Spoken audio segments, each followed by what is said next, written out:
기업과 목자를 주신 하나님, 기업과 목자를 주신 하나님이라는 제목으로 말씀을 전하도록 하겠습니다. 우리가 27장에 들어왔는데 26장의 내용을 생각해 보면 하나님께서 이스라엘 백성들을 계수하라라는 말씀을 토대로 2차 인구조사가 있었다라는 것을 알게 됩니다.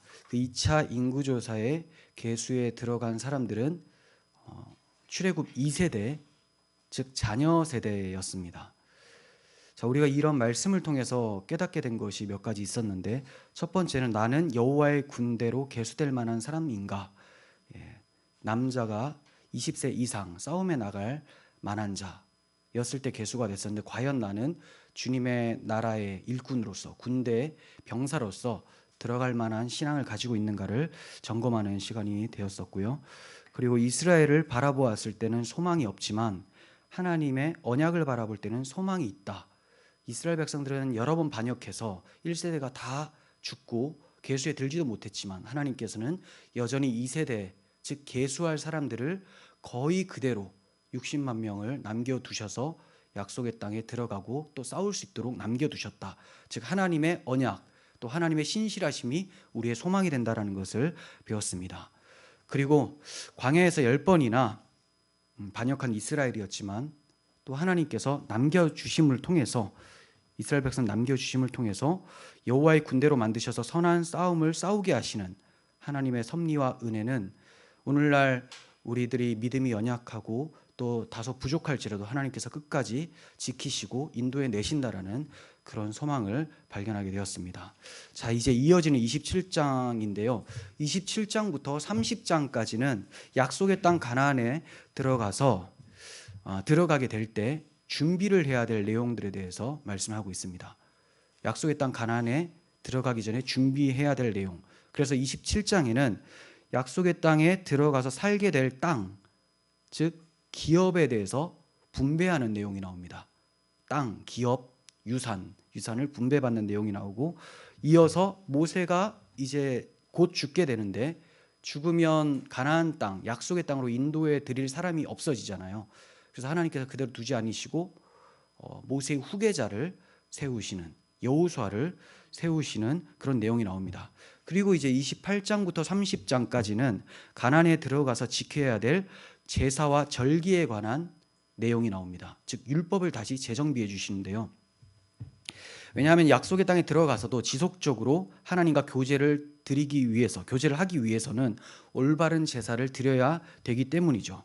이러한 제사 제도를 통해서 하나님과 영원한 교제를 누릴 수 있도록 이 땅에 오셔서 우리를 구원해 주신 예수 그리스도를 바라보게 하시는 것도 하나님의 목적입니다. 자, 오늘은 27장만 살펴볼 텐데, 27장 전반부는 좀 전에 말씀드린 대로 기업 분배에 대한 내용이 나옵니다. 우리에게 기업을 주소서라는 여인들이 나오는 내용이 있고요.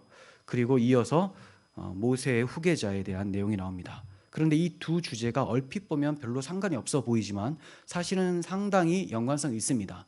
자, 기업을 주소서라고 했는데 모세의 후계자를 줍니다. 그럼 무슨 뜻이냐? 이 기업을 얻게 되는데 이 얻게 해줄 인도자가 누구냐? 모세가 아니라 여호수아라는 겁니다. 모세가 아니라 여호수아. 자, 모세는 물론 예수 그리스도 예표임과 동시에 또 구속사적인 맥락에서는 율법의 대명사로 들어오죠. 율법으로는 기업을 줄 수 없다. 율법으로는 하나님 나라를 차지할 수 없다라는 것을 보여주고, 복음을 상징하는 여호수아가 이어서 후계자로 들어와서 그 땅을 분배해주는 그런 역할을 하게 됩니다. 그래서 오늘 딸들이 기업을 주소서라고 하는데 그 기업을 받는 내용도 여호수아서에 또 등장을 하는 것을 나중에 살펴보게 될 거예요.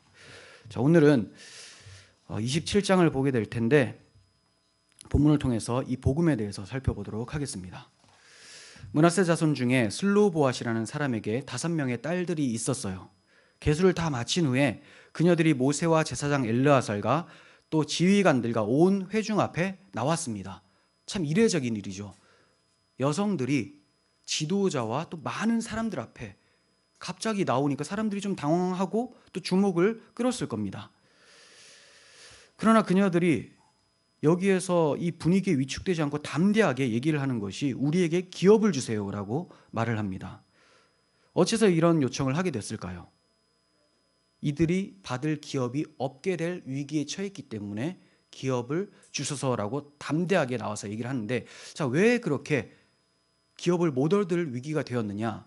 이스라엘 백성들이 유산을 물려받거나 기업을 물려받을 때, 유산이 곧 기업인데요, 이것을 물려받을 때 법이 있어요.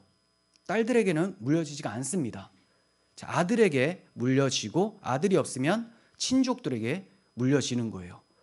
그러니까 이 딸들은 우리에게도 기업을 주세요 라고 얘기를 하고 있는 거죠. 얼핏 보면 무슨 뭐 여성주의를 좀 강하게 얘기를 하는 것 같다라고 생각할 수도 있지만, 물론 성경은 남녀 평등을 얘기를 합니다. 그런데 지금 여기에선 그런 데 초점이 있는 게 아니에요. 한번 살펴보도록 하겠습니다. 므낫세 지파 중에 슬로보앗이라는 사람이 아들이 없이 딸만 5을 두고 죽었어요. 딸 부자죠. 근데 이제 딸 부자인데 안타까운 게 이 당시에는 딸 부자는 이름이 삭제됩니다. 자, 무슨 말이냐? 자신이 죽어도 아들이 있으면 아들이 그 기업을 물려받으면 이것은 슬로보앗의 기업이다라고 하면서 이름이 계속 이어지게 되는데, 기업이 아들이 없기 때문에 다른 친족으로 넘어가 버리면 슬로보앗의 이름이 삭제되어지죠. 자, 이런 위기에 처해졌었던 거예요. 이 딸들은 26장에서 계수할 때 자기 아버지의 집안은 계수에 들지 않는 것을 보면서 아마 큰 상심을 했을 것으로 보여져요. 하나님께서 20세 이상 남자만 계수하라고 말씀을 하셨잖아요. 그러니까 자신들의 이름은 들어가지 않고 슬로보앗의 이름은 이제 나올 필요가 없게 되는 것이죠. 계수한 수에 따라서 기업을 나눠주라고 했는데 딸들은 나눠 받을 수가 없게 된 것입니다. 이들은 계수에 들지도 못하고 기업 분배에서 제외될 것이 분명해졌습니다. 이것만 해도 슬픈 사실인데 그녀들을 더 슬프게 한 것은 이것이 다가 아니었어요. 이 점을 그녀들의 진술을 통해서 알게 됩니다. 자, 3절 내용을 보시면 우리 아버지가 광야에서 죽기는 했지만 여호와를 거슬렀던 고라의 무리에 들어서 죽은 것이 아니라 그냥 아버지 자기 죄로 죽었을 뿐입니다. 이렇게 얘기를 하고 있습니다. 자, 이게 무슨 말이냐면 우리 아버지가 죽기는 했지만 여호와를 반역하는 무리에 가담했었던, 적극적으로 여호와를 거역하면서 특별한 죄를 보면서 죽은 것이 아니라 모든 사람들이 여호와 앞에서 죄인이듯이 그래서 죽게 된 것처럼 우리 아버지는 특별한 죄를 짓고 죽은 것이 아닙니다. 여호와 앞에서 신앙을 지켰었던 그런 분입니다라고 얘기를 하고 있어요. 그러니까 이 그녀들의 신앙이 참 좋죠. 자, 무슨 말이냐면 누구나 다 하나님 앞에서 죄인이라는 것을 그녀들은 알고 있었던 거예요. 누구나 다 하나님 앞에서 죄인이기 때문에 우리가 죽는 것, 아버지가 죽는 것은 마땅합니다. 네, 우리는 하나님 앞에 자랑할 것은 사실 없습니다. 하지만 고라당 무리에 들어가서 하나님을 거역하는 그런 죄는 저질렀지 않았는데 우리 아버지의 이름이 삭제된다니요 하면서 탄식을 하고 있었던 겁니다.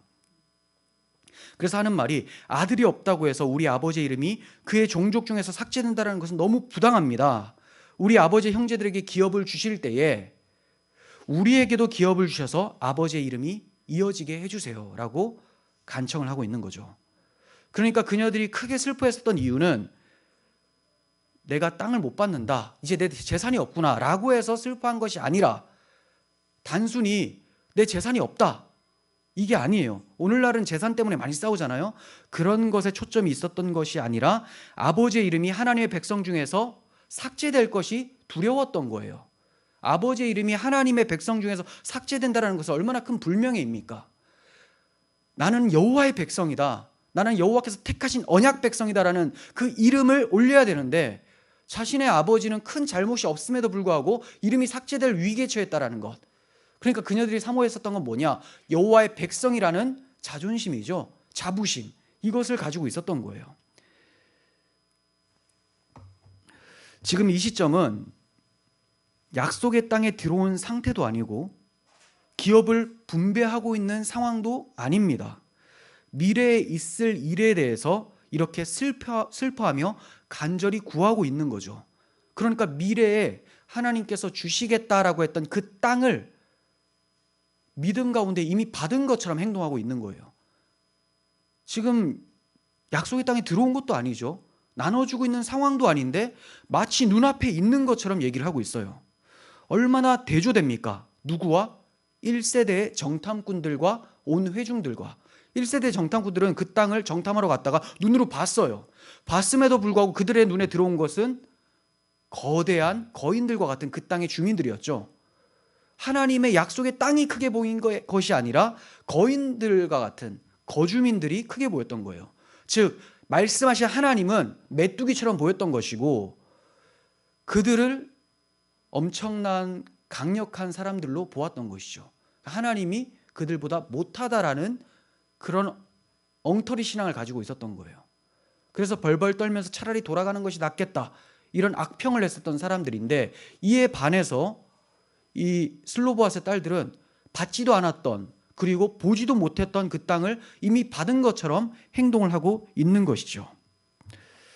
하나님께서 약속하신 그 땅을 기업으로 받으려면 아직까지 할 일들이 많이 남아 있습니다. 그들의 앞길을 가로막고 있었던 요단강을 건너야 했고, 또 들어가게 되면 철옹성과 같은 여리고성이 준비되어져 있고 가로막고 있고, 그리고 수많은 대적들, 그 땅에 사는 거주민들과 싸워서 이겨야 되는 할 일들이 많이 남아 있었던 상황이에요. 이런 시점에서 우리에게 기업을 주소서라고 간절히 요청하고 있는 것은 마치 이미 받은 땅에 대해서 요구하고 있는 것처럼 보이기까지 합니다. 이것은 하나님께서 약속하신 것은 이미 이루어진 사실이다라고 하는 그들의 신앙, 하나님의 주권과 신실하심에 대한 신앙이 있었다라는 것을 우리는 보게 되죠. 하나님이 약속하셨으면 이미 이루어진 겁니다. 우리는 육신을 입고 있고 피조물이기 때문에 시간이라는 제한 속에서 살아가고 있어요. 그래서 미래라는 것이 있어요. 앞으로 받게 될 것이다 라고 인식을 하지만, 하나님은 시간 안에 계시면서 동시에 시간 밖에 계시는, 시간과 공간을 창조하시는 창조주시잖아요. 그러므로 하나님께서 약속을 하셨다는 것은 이미 영원 속에서 완료도 되었다는 겁니다. 지금 이 딸들의 신앙은 하나님은 모든 것의 주관자시기 때문에 약속하셨으면 그것은 우리 것이다 라고 지금 믿고 있는 거죠. 이걸 믿었던 사람들이 여호수아와 갈렙, 슬로보아스의 딸들이라는 거예요. 그래서 여호수아와 갈렙의 이러한 신앙이 이 딸들에게도 나타나고 있었다. 딸들은 사실 무명입니다. 어린아이와 여자들은 이름조차 거의 거론을 하지 않는데도 불구하고 이름이 거론되면서 1세대 정탐꾼들, 지휘관들과 대조시키고 있는 그들의 신앙을 하나님께서 자랑해 보이고 계신다는 거죠. 분명히 우리 주님께서 이 딸들의 신앙을 보셨다면 딸아 내 믿음이 크도다, 내 믿음대로 될지어다라고 말씀하셨을 거예요. 이스라엘 백성들이 광야에서 왜 이렇게 많은 죄를 지었던 걸까요? 어쩌다가 그렇게 하나님을 반역하는 죄를 짓게 되었을까요? 하나님의 언약을 믿지 못하고 약속하신 바를 가볍게 여겼기 때문이죠. 그렇게 조금만 어려운 일이 있어도 불평하면서 하나님을 반역했던 거예요. 1세대 정탐꾼들이 그랬고, 또 야곱의 형 에서가 그랬었죠. 에서는 자신이 하나님께 받은 놀라운 축복, 장자권을 가볍고 소홀히 여겼습니다. 육신의 배고픔이 하나님의 선물보다 더 값지다고 생각을 했었던 거죠. 그 결과 장자의 복을 떡과 팥죽 한 그릇에 팔아버렸었던 거예요. 에서나 정탐꾼들이 이러한 모습을 보인 것은 엄밀히 말하면 약속을 소홀히 여겼다기보다는 하나님 자체를 소홀히 여겼던 겁니다. 하나님을 무시하는 처사죠. 하나님을 자신들의 인생의 주인이며 사랑하시는 분으로, 가장 좋을 것을 주실 분으로 보지 않았던 거예요. 그러나 슬로보아스의 딸들은 하나님께 가장 좋은 것이 있음을 믿고 있었습니다. 하나님께서 자신들을 출애굽시키시고 광야에서 먹이시고 또 마시게 하시고 불과 구름 기둥으로 인도해 주시고 보호해 주신 사랑의 하나님이라는 사실을 그들은 굳게 믿고 있었던 것이죠. 그러므로 하나님께서는 반드시 우리에게 좋은 것을 주실 것이고 또 주실 수 있는 능력이 있으신 분이다. 전능하신 분이시다. 사랑이 많으신 분, 인자와 긍휼이 풍성하신 분, 언약에 신실하신 분이시다라는 신학을 가지고 있었던 거죠.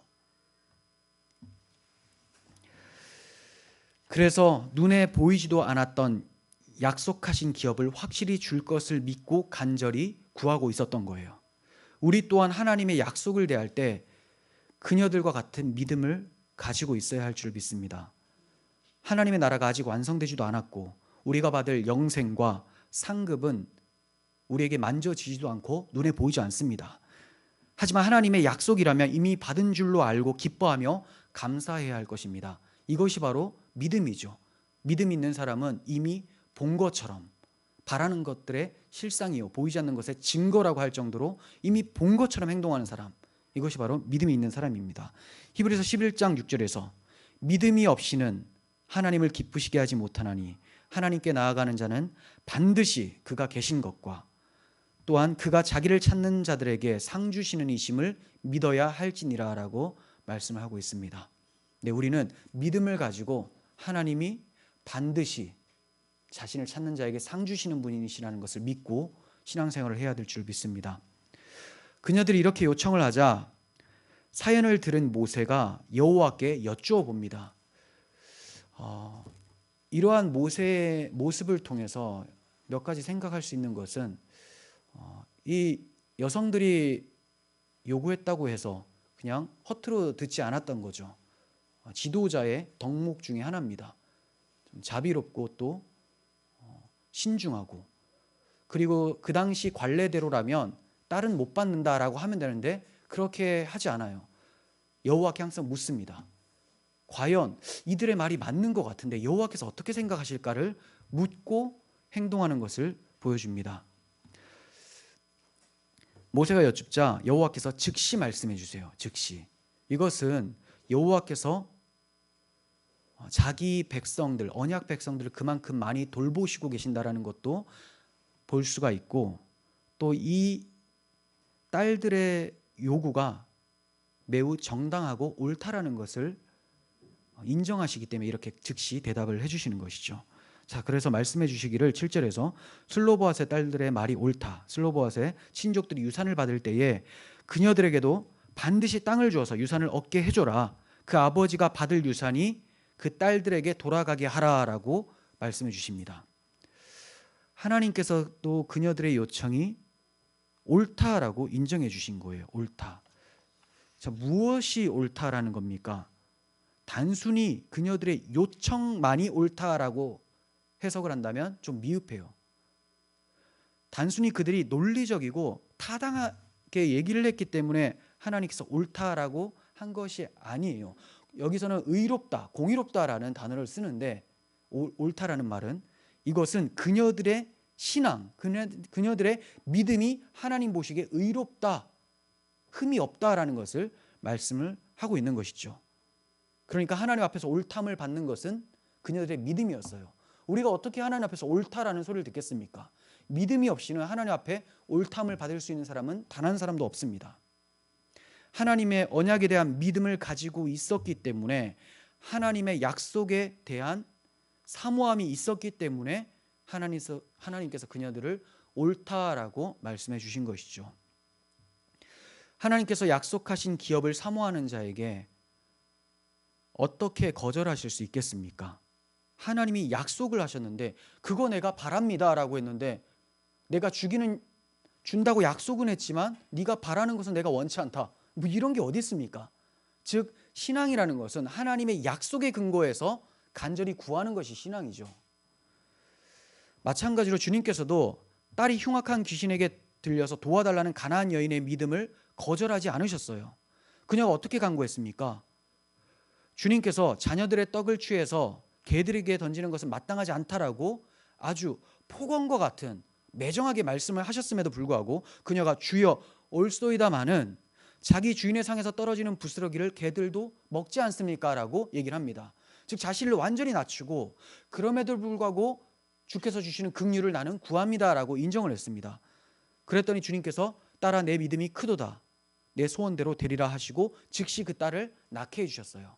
하나님께서도 본문에서 그러한 모습을 보여주고 계시죠. 그들이 그렇게 믿음 가운데 하나님이 약속하신 그 약속의 땅을 바라는 그 믿음 가운데 요구를 하시니 하나님이 즉시 응답을 해주시는 것을 보게 됩니다. 우리는 과연 하나님의 약속을 소중히 여기며 그 은혜를 간절히 사모하고 있습니까? 주께서 인정하시는 그러한 믿음이 우리에게 있습니까? 인자가 올 때 세상에서 믿음을 보겠느냐라고 주님께서 말씀해 주셨는데 과연 주님께서 우리의 믿음을 발견하실 수 있겠습니까? 우리는 구해야 됩니다. 무엇보다도 주의 은혜를 사모하고 약속을 우리의 마음에 깊이 새길 수 있도록 믿음 달라고 구해야 될 줄 믿습니다. 결국 그녀들의 믿음의 간구로 인해서 이러한 사례에 대한 규례까지 생기게 되었어요. 8절에서 11절을 봅니다. 너는 이스라엘 자손에게 말하여 이르기를 사람이 죽고 아들이 없으면 그 기업을 딸에게 돌릴 것이고 딸도 없으면 형제에게 줄 것이고 형제도 없으면 그 기업을 그의 아버지의 형제에게 줄 것이고 아버지의 형제도 없으면 기업을 가장 가까운 친족에게 주어서 받게 해라라고 말씀하세요. 네, 그리고 이것이 이스라엘 자손에게 판결 규례가 되게 할지니라. 네, 이 딸들이 간절히 요구하니까 하나님께서 율법을 만들어 버렸습니다. 이건 하나님이 불쌍히 여겨서 주신 게 아니에요. 뭐 뗐으니까 눈물을 흘리니까 주신 것이 아니라 정당한 요구였기 때문에 준 겁니다. 오늘날 얼마나 많이 뗐으면 그냥 이루어지는 법들이 많습니까? 그런데 지금 여기에서는 하나님의 뜻대로 구한 것, 하나님의 뜻대로 구했더니 하나님이 그것이 바로 내 뜻이다 하면서 규례로 주셨다라는 거예요.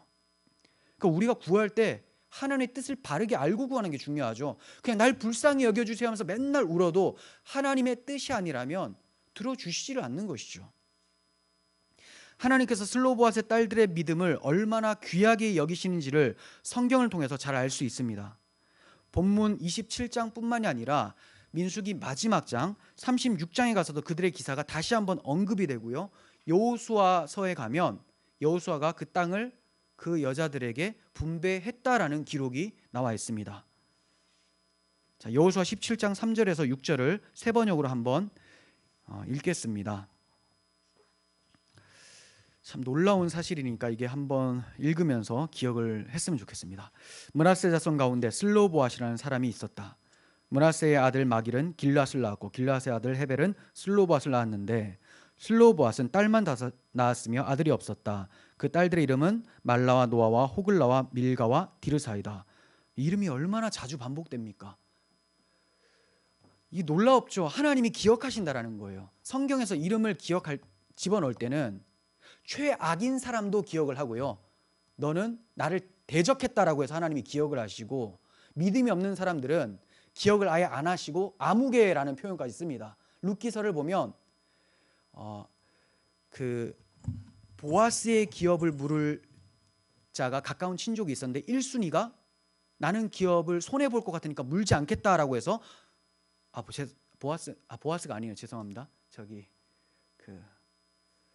갑자기 생각이 안 납니다. 저기 나오미가 받을 기업을 물어줄 사람이 있었는데 가까운 친족이 물지 않으니까 보아스라는 두 번째 사람이 이제 물게 되죠. 그래서 나오미에게 기업을 물러주고 룻과 결혼을 하게 됩니다. 그런데 이 첫 번째 거절했던 사람을 아무개라고 표현하고 있어요. 아무개. 그러니까 관심이 없다라는 거예요. 그런데 이 딸들의 이름을 계속 기록을 하고 있어요. 몇 차례나. 우리도 하나님 앞에서 이름이 기억돼야 되겠죠. 4절 그들이 제사장 엘르아살과 눈의 아들 여호수아와 지도자들 앞에 나와서 말하였다.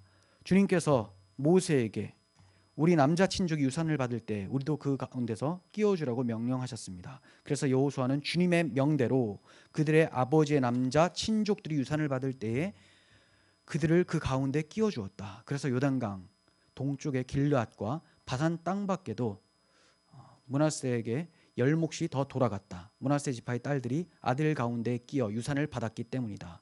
길르앗 땅은 므낫세 남은 자손들의 몫이 되었다. 네, 하나님께서 정말 약속대로 그 딸들에게 기업을 주셨습니다. 약속대로 주셨습니다. 너무 놀랍죠. 약속대로 주셨다. 우리들도 받을 땅들이 있어요. 하지만 이게 받게 될 건지 안 받게 될 건지 성경이 아니고서는 우린 몰라요. 근데 성경에서는 하나님이 약속하신 것은 다 받게 되었다라고 나오고 있습니다. 그러므로 우리가 받게 될 기업, 예수 그리스도의 생명, 영생과 하나님 나라의 땅, 그 땅을 우리가 기업으로 받게 될 것은 확실하다는 거죠. 이렇게 하나님께서 그 딸들의 기사를 여러 번 반복해서 기록해 주신 것은 그 딸들 자체가 특별해서가 아니라 딸들이 가지고 있었던 바라고 있었던 기업, 약속의 땅, 그 기업이 중요했었던 것이고 그 기업을 바라는 믿음이 중요했었던 것이죠. 하나님이 약속하신 기업이 중요했었던 것이고 그 약속을 바라던 믿음이 중요했었던 거예요. 그러므로 그 딸들도 하나님 앞에서 귀하게 받아들여졌던 겁니다. 즉 무슨 말이냐? 하나님이 모든 사람을 그냥 귀하게 보시는 것이 아니라 하나님이 약속하신 그 약속을 사모하며 믿음으로 바라보고 있는 그 사람을 하나님이 귀하게 바라보신다라는 거예요. 그러니까 우리는 하나님에 대한 믿음도 없으면서 하나님께서 날 귀하게 보시겠지라는 착각을 하는 경우가 많은데 그렇지 않아요. 하나님은 자기 약속을 신뢰하고 하나님을 경외하는 사람을 기뻐하십니다. 우리가 쉽게 놓칠 수 있는 것은 구원받고 하나님의 자녀가 되었다고만 생각을 하고 나는 이제 자녀가 되었다, 이제 끝이다 이렇게만 생각하고 주실 기업에 대해서 소망하지 않는 그런 실수를 많이 범합니다. 하나님 자녀가 됐으니 끝났다. 하지만 우리는 받을 것이 있어요. 받을 것. 물론 우리가 뭘 잘해서 주시는 건 아니죠. 하나님의 은혜대로 긍휼대로 약속하신 대로 주시는 거예요. 주실 기업에 대한 소망을 가진 자가 게으르지 않고 충성되게 살아갈 수 있는 거예요. 그래서 바울은 에베소 성도들을 위해서 이렇게 간구했습니다. 에베소 1장 18절. 여러분의 마음의 눈을 밝혀주셔서 하나님의 부르심에 속한 소망이 무엇이며, 자, 하나님의 부르심에 속한 소망, 하나님 불러주시면 그게 얼마나 우리에게 소망이 되는지를 알게 해달라고 간구하고, 성도들에게 베푸시는 하나님의 영광스러운 기업, 상속이 얼마나 풍성한지를 여러분들이 알게 되기를 기도합니다. 이것을 구했습니다. 우리가 게으르지 않고 충성되게 열심으로 살아가려면 하나님이 나를 불러주신 소명의식이 정말 중요하고, 하나님이 우리에게 주실 상급, 하나님의 약속이 우리에게 너무나 중요하다는 겁니다. 이것을 잊고 산다면 우리는 게을러지게 돼요. 나태한 신앙, 염세주의에 빠질 수가 있게 됩니다. 저와 여러분에게 지혜와 계시의 영인 성령께서 임하여 주셔서 우리에게 주시는 기업의 영광이 얼마나 큰지를 깨닫게 해주시기를 간절히 소원합니다. 자, 이제 두 번째 단락인데 이어지는 12절부터의 말씀은 모세의 후계자 여호수아를 세워주는 내용입니다. 이 내용은 사실 26장 마지막 부분하고 그대로 연결하면 제일 자연스러워요. 26장 끝에는 어떻게 나오느냐? 갈렙과 여호수아 외에는 한 사람도 남지 않았다, 이렇게 나오죠. 1세대들은 계수에 들어가지 않았고 갈렙과 여호수아만 남았다라고 얘기를 했어요. 그리고 나서 모세야, 넌 이제 곧 죽게 된다. 그러니까 모세가 그러면 나에게 후계자를 좀 세워주세요 라고 간청하고 하나님께서 여호수아를 탁 세워주시면 아주 자연스러워 보이잖아요. 그런데 슬로보아사의 딸들이 기업을 달라는 것이 중간에 탁 삽입이 되어 있는 거죠. 그래서 이거 왜 이렇게 생뚱맞나 하면서 저도 사실 한번 끊고 가려고 했어요. 그냥 슬로보아 딸만 딱 하고 그 다음 두 번째 하려고 했는데 역시나 우리의 스승 유도순 목사님이 문맥을 너무 잘 보세요. 연결을 시켜놓은 거예요. 그래서 와, 이게 너무 중요한 거였구나라고 깨닫게 됐어요. 자, 그게 뭐냐면 첫 번째, 제가 서두에서 말씀드린 대로 그 딸들이 기업을 받게 해달라고 했는데 계수를 했으니까 계수한 자들에게 땅을 나누어 주라라는 말씀이 26장에 있었잖아요. 근데 그 땅을 누가 나누어 주냐? 갈렙과 여호수아밖에는 아무도 남지 않았다라고 복선으로 까는 거죠, 마지막에. 그리고 모세는 곧 죽게 된다. 그러니 기업을 남겨줄 자는 여호수아다라고 말씀해 주는 거예요. 여호수아는 누굽니까? 예수 그리스도의 예표이자 율법의 대명사인 모세를 이어서 등장할 복음의 대명사죠. 복음. 즉 하나님의 은혜로, 하나님의 복음으로 그들이 하나님의 약속을 기업으로 받게 된다. 이것을 말씀하시는 것이 하나님의 뜻이었던 거예요. 그래서 마치 엉뚱해 보이는 슬로보아사의 딸들의 기사가 삽입이 되어 있었던 거죠. 자, 14절 보시면 모세가 율법의 대명사고 그러므로 모세가 인도에 드릴 수 없다라는 것이 좀 드러나 있습니다. 14절. 이는 신광야에서 회중이 분쟁할 때에 너희가 내 명령을 거역하고, 너희라는 것은 아론과 모세예요. 너희가 내 명령을 거역하고 그 물가에서 내 거룩함을 그들의 목전에 나타내지 아니하였습니다. 이 물은 흰 광야 가데스의 무리바 물이니라. 네. 이 사건 기억하시죠? 첫 번째 물이 없어서 불평했을 때 하나님께서는 반석을 쳐라라고 하셨어요. 네, 반석을 쳐라. 쳤더니 물이 나왔어요. 그리고 이제 광야가 이제 생활이 거의 끝나가는 시점에서 이 세대들이 또 물이 없어서 아버지 세대처럼 또 불평을 합니다. 근데 하나님께서 그때 그들을 멸하지 않으시고 자, 물을 줘라라고 하세요. 근데 어떻게 주냐면 그냥 반석을 향해서 물을 줘라라고 명령만 하라고 했어요. 근데 모세와 아론이 열받은 거예요. 아니 2세대까지 이러냐, 1세대 다 죽는 거 못 봤냐, 우리가 왜 40년을 돌고 있느냐, 그런데 너희들이 아직까지 정신 못 차렸구나 하면서 화가 나서, 자, 정의로운 분노에 해당하기도 하죠. 네, 화가 나서 반석을 2번 팍팍 칩니다. 그랬더니 네가 내 앞에서 혈기를 드러내냐, 네가 내 거룩함을 나타내지 않았다, 내 명령을 거역했다라고 하시면서 너는 이제 이들을 약속의 땅으로 인도하여 드리지 못할 것이다라고 말씀해 주셨어요. 모세가 이렇게 하나님의 명령대로 하지 않은 것은 분명히 죄였습니다. 네. 하지만 구속사적인 맥락에서는 모세가 율법의 역할을 해야 되기 때문에 모세 이 기질까지도 사용하셨던 거예요. 즉 율법은 하나님 앞에 반역하고 거역하잖아요. 후려칩니다. 정죄를 하는 거예요. 그래서 죽어라라고 했고, 그래서 율법으로는 못 들어간다라는 것을 모세가 가나안 땅을 밟지 못하는 것을 통해서 보여주신 것이고, 율법은 그리스도께로 인도하는 초등 교사의 역할만 하고 떠나야 된다는 것을 모세의 죽음과 후계자 여호수아를 세워주심을 통해서 보여주셨던 것이죠. 우리가 하나님의 기업을 얻는 것은 우리가 율법을 잘 지켰기 때문에 주시는 상이 아닙니다. 율법 외에 하나님의 한 의, 예수 그리스도께서 이 땅에 오셔서 우리 죄를 대신하여 죽어 주시고 속죄해 주심으로써 우리로 하여금 하나님의 자녀가 되게 하시고 자신의 의를 주심으로 기업받기에 합당케 해주셨기 때문에 우리가 기업을 얻게 되는 거죠. 다시 말해서 하나님의 의가 있는 자가 기업을 받을 수가 있는데 우리는 죄 가운데 죽어 있어요. 죄와 허물로 죽어 있었던 자들이었죠. 그래서 하나님의 의는 찾아볼 수가 없었는데 율법을 잘 지키면 하나님의 의가 있는 자예요. 그런데 율법으로 의롭다함을 받을 자가 아무도 없습니다. 그래서 하나님이 율법과 버금가는 하나님의 의를, 또 다른 하나님의 의를 탁 던져주셨습니다. 그게 바로 예수님이죠. 그분이 오셔서 내가 너희를 위해 죽겠으니 너는 나를 믿으라, 그리하면 나의 의를 너에게 주겠다라고 하신 거예요. 그래서 예수 그리스도의 속죄를 믿고 그분을 영접하는 자는 하나님 보실 때 네 안에 내 의가 들어가 있구나 라고 해서 의롭다함을 받아서 기업을 주시는 것입니다. 이게 바로 복음이죠.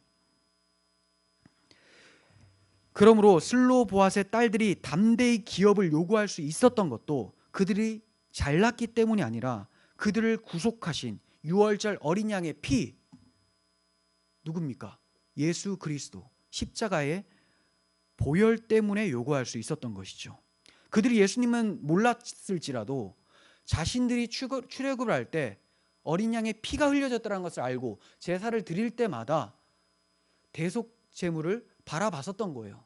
그래서 그들도 담대히 요구할 수 있었던 것은 우리는 비록 죄인이라서 광야에서 죽어 마땅하지만 하나님이 그 크신 은혜로 우리에게 약속해 주셨으니 그 약속대로 제가 기업을 요구합니다 라고 하는 것입니다. 그러므로 우리도 담대히 하나님 앞에 서서 이제 우리를 구원하소서, 주의 나라가 임하게 하여 주옵소서라고 구할 수 있는 것은 예수 그리스도의 보혈 때문입니다. 놀라우신 주의 은혜와 사랑을 찬양할 뿐입니다. 모세가 120년 동안 주님의 보호와 인도하심 아래 열심으로 충성했지만 결국 약속의 땅에 들어가지 못했다는 것은 우리로 하여금 신앙에 있어서 좀 경각심을 일깨우는 장면이기도 하지만 어떻게 보면 모세가 참 불쌍하다라는 생각도 들어요. 그런데 우리가 너무 그런 생각에 빠져서는 안 되는 것이, 모세가 비록 약속의 땅을 밟지는 못했지만 하나님의 언약 백성에서 제외된 것은 아니라는 거예요. 생각해 보십시오. 모세가 120살 될 때까지 눈이 잘 보였어요. 체력이 좋았다라고 성경 기록하고 있습니다. 몸이 쇠하지를 않았어요. 하나님의 복이죠. 왜 복을 주셨겠습니까? 그를 사랑하니까, 그를 기뻐하시니까. 그리고 약속의 땅을 바라보고 죽도록 하셨죠. 우리 12절 13절을 보시면, 자 12절이네요. 너는 이 아바림 산에 올라가서 내가 이스라엘 자손에게 준 땅을 바라보라라고 합니다. 바라보라. 자, 이 바라보라라고 하신 것이 이 산뿐만이 아니라 또 무슨 산인가요? 모리아산 아닌데, 자, 그리심산 맞나요? 이 사람이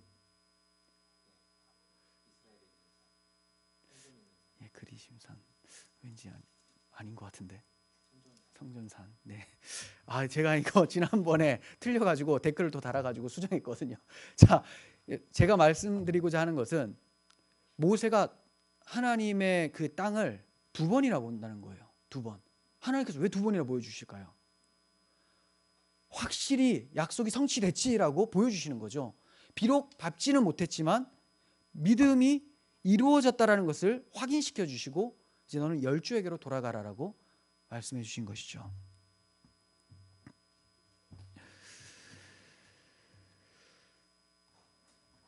12절 보시면 11절 읽었죠. 자, 이렇게 약속하신 것을 직접 받지는 못하고 바라본 것은 모세뿐만이 아니었어요. 우리가 잘 알고 있는 아브라함이나 이삭, 야곱, 요셉도 약속을 바라보기만 하고 받지는 못하고 죽었습니다. 히브리서 11장 13절에서 잘 기록하고 있어요.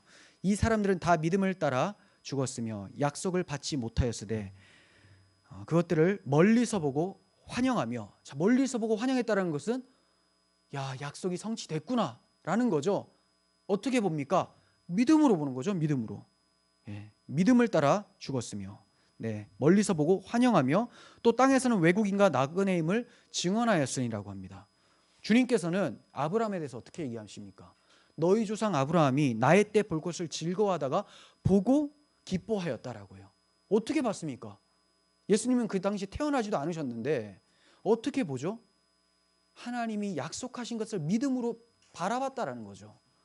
약속하신 것은 반드시 응할 것이라는 그 믿음이 있었기 때문에 믿음을 가진 자는 다 받은 거예요. 시간 속에서 받지를 못했을 뿐이지 믿음으로 이미 받은 자처럼 살아가고 있었던 거죠.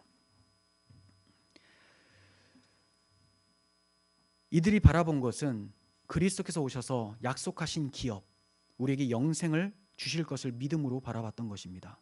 히브리서 11장 39절. 이 사람들은 다 믿음을 따라 믿음으로 말미암아 증거를 받았으나 약속된 것을 받지 못하였으니 이는 하나님이 우리를 위하여 더 좋은 것을 예비하셨은즉 우리가 아니면 그들로 온전함을 이루지 못하게 하려 하심이라. 우리를 위하여 더 좋은 것, 실체를 예비해 두셨죠. 우리는 그 실체이신 예수 그리스도를 받았습니다. 약속이 이루어진 것을 봤어요. 그러므로 우리가 그 예수 그리스도를 증거하고 있다면 우리로 하여금 우리 조상들, 구약의 조상들이 믿음이 헛되지 않다라는 것이 입증이 되는 것이죠. 그러므로 모세는 믿음으로 약속의 땅이 이루어질 것을 바라보고 눈을 감았던 것입니다. 그래서 베드로하고 야고보와 요한이 그 변화산에 올라갔을 때 엘리야하고 함께 모세가 주님과 교제하고 있었던 장면이 나타나죠. 주님과 함께 있습니다. 지금 모세는 주님과 함께 있어요. 그러니까 너무 불쌍히 여길 필요는 없는 것이죠. 이제 구속사 무대를 곧 떠나게 될 모세가 하나님께 간청을 합니다. 16절. 여호와 모든 육체의 생명의 하나님이시여. 자, 왜 이런 표현으로 여호와를 부를까요? 자기는 떠나지만 내 생명은 주께 있습니다. 그리고 자기는 비록 떠나지만 내가 생명을 주는 것이 아니라 이스라엘 백성들에게 생명을 주실 분은 하나님이십니다. 하나님께서는 자기 백성을 절대로 그냥 두지 않으실 것입니다라는 그 소망 가운데서 부르고 있는 거죠. 한 사람을 이 회중 위에 세워서 그로 그들 앞에 출입하며 그들을 인도하여 출입하게 하사 여호와의 회중이 목자 없는 양과 같이 되지 않게 하옵소서. 네. 한 사람을 세워주셔서 목자 없는 양과 같이 되지 않게 해주세요. 목자 없는 양 보면 얼마나 불쌍합니까? 어디로 가야 될지도 모르고 기진해서 유리방황하는 상태죠. 얼마나 보면 민망할까요? 그래서 후계자를 세워달라고 간구하고 있습니다. 어떤 자리든지 떠날 때가 있어요. 그럴 때 자주 하는 실수가 하나님, 제가 지금 떠나면 이곳은 어떻게 합니까? 저를 더 사용해 주세요 라고 자신이 아니면 안 되는 것처럼 구할 때가 있다는 거죠. 이건 잘못된 거예요. 물론 책임감 때문에 그렇게 구할 수도 있습니다. 그러나 구하는 우리의 마음이 혹시 나를 높이고 있지 않은지, 나만 이것을 감당하는 것이다 라고 생각하고 있지 않은지 돌아봐야 되겠죠. 그렇게 된다면 하나님의 역사하심을 신뢰하지 못하고 자신을 의지하는 죄를 범하게 되는 것입니다. 모세는 이제 곧 조상에게 돌아가게 된다는 말씀을 받고 더 살게 해주세요라고 하지 않아요. 자신이 주인이 아니라 하나님이 그들의 주인임을 알고 있었기 때문에, 자기의 역할이 거기까지라는 것, 그것을 알고 있었기 때문에 구속사 무도에서 조용히 퇴장하려고 합니다. 그러면서 한 가지 구하는 것은 여호와의 회중을 생각하면서 한 사람만 세워달라고 얘기를 하고 있어요.